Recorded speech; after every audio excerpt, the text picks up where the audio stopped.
নমস্কার, আমি কৌশিক রায়। সকল দর্শক বন্ধুকে অনেক অনেক শুভেচ্ছা, ভালোবাসা জানাই।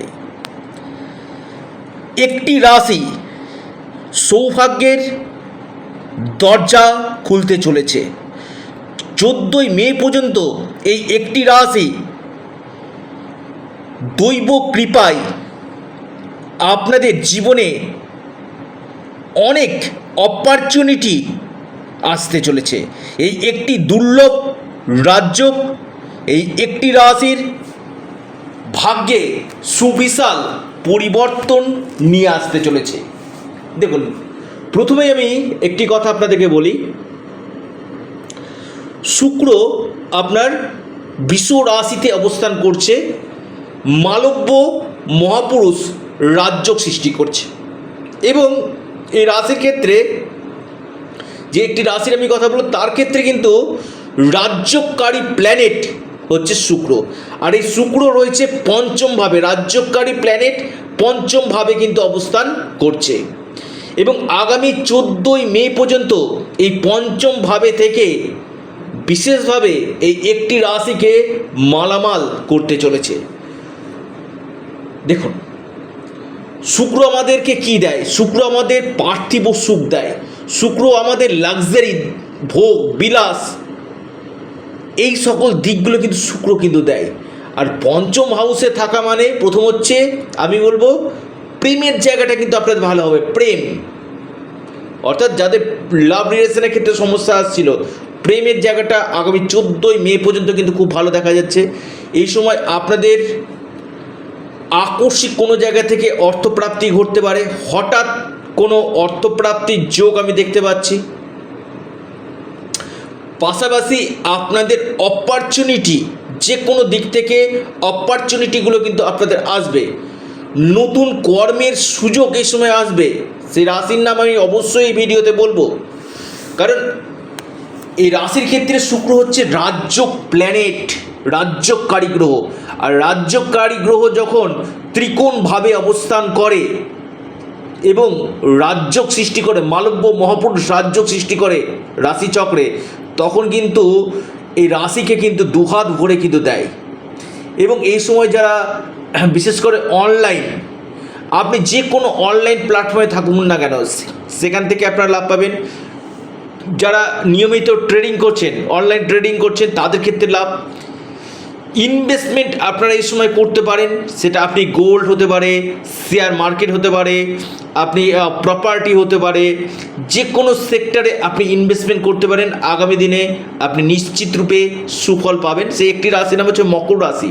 অনেকেই অপেক্ষা করছে কোন রাশি, আপনাদেরকে জানালাম এই মকর রাশির ক্ষেত্রে কিন্তু একটা দুর্দান্ত সময় আসতে কিন্তু চলেছে। দেখুন, এই জায়গাটাতে কি হয় যে আপনি যদি মকর রাশির মানুষ হন, যেহেতু শুক্র আপনার জন্য রাজ্যকারী প্ল্যানেট, আপনার যেহেতু পঞ্চমভাবে অবস্থান করছে, শিক্ষাক্ষেত্রে ভালো দিবে। এডুকেশান, উচ্চশিক্ষা এবং নতুন কাজের সুযোগ আপনাদেরকে নিয়ে আসবে। আর্থিক স্থিতি মজবুত করবে, ফিনান্সিয়াল জায়গা কিন্তু যথেষ্ট ভালো এই সময় কিন্তু আপনাদেরকে দিবে।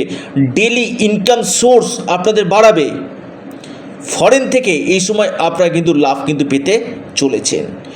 অর্থাৎ এই রাজ্য মকর রাশির ক্ষেত্রে কিন্তু একটা বিশেষভাবে শুভ ফল দিতে চলেছে। অনেকে বলে যে কৌশিকদা, মকর রাশি মানে দুঃখ, মকর রাশি মানে কষ্ট। না, অনেকে আমাকে হোয়াটসঅ্যাপে মেসেজ করেছেন, ফোন করেছেন, আমার অ্যাসিস্ট্যান্টকে বলেছেন যে মকর রাশির ওপর কৌশিকদা ভিডিও দিচ্ছে, কই মকর রাশিতে কিছু হয় না। না, আমি বলবো যদি আপনার ব্যক্তিগত জন্মকুণ্ডলিতে বড় কোনো দোষ থাকে, সেটার সঠিক প্রতিকার করুন। সেটা সঠিক প্রতিকার করলে কি হবে, আপনার যে জন্মকুণ্ডলিতে বড় যে দোষগুলো রয়েছে কিনা, সেই দোষগুলোকে প্রতিকার প্রতিবিধান করলে নিশ্চিত রূপে আপনারা কিন্তু লাভ 100% পাবেন। আমি দায়িত্ব নিয়ে বলছি, মকর রাশির ক্ষেত্রে 14ই মে পর্যন্ত আপনাদের ভাগ্যে সুবিশাল পরিবর্তন 100% আসতে চলেছে। লিখে রাখুন, ডায়েরিতে নোট করে নিন। কারণ এই সময়টা শুক্রের যে প্লেসমেন্ট, যেটা আপনাকে ভোগ বিলাস কোনো গাড়ি বা কোনো ফ্ল্যাট বা কোনো জায়গা আপনি হয়তো কিনতে পারেন। এই সময় আপনার কর্মক্ষেত্রে বেশ কিছু অপরচুনিটির পাশাপাশি নতুন কর্মযোগ ভাগ্যক্ষেত্র আপনাদের শুভ হতে চলেছে, ভাগ্য আপনাদের সাথ দিবে। অর্থাৎ এই সময়টা আমি বলবো 14ই মে পর্যন্ত মকর রাশির ক্ষেত্রে কিন্তু একটা সুবর্ণ সুযোগ বলা যেতে পারে, গোল্ডেন টাইম বলা যেতে পারে। ফাটকা থেকে অর্থ প্রাপ্তির কিন্তু প্রবল সম্ভাবনা কিন্তু রয়েছে। যারা যোগাযোগ করতে চাইছেন, অনলাইন কনসালটেন্সি করতে চাইছেন, স্ক্রিনে দেওয়া হোয়াটসঅ্যাপ বুকিং নাম্বারে যোগাযোগ করুন। এটি সম্পূর্ণরূপে অনলাইন সার্ভিস এবং সম্পূর্ণরূপে এটি পেড সার্ভিস। প্রচুর ফোন করছেন, ফোন না করে আপনারা যত তাড়াতাড়ি হোয়াটসঅ্যাপ করবেন না, চটজলদি আপনারা রিপ্লাইগুলো কিন্তু পেয়ে যাবেন। তো যাই হোক, ভিডিওটি এ পর্যন্তই। আপনারা অবশ্যই ইউনিক অ্যাস্ট্রোলজি ইউটিউব চ্যানেলটিকে সাবস্ক্রাইব করুন। ভিডিওটি ভালো লেগে থাকলে ভিডিওটিকে আপনারা লাইক করুন এবং ভিডিওটিকে না প্রচুর শেয়ার করুন। সকলে ভালো থাকুন, সুস্থ থাকুন। নমস্কার, ধন্যবাদ।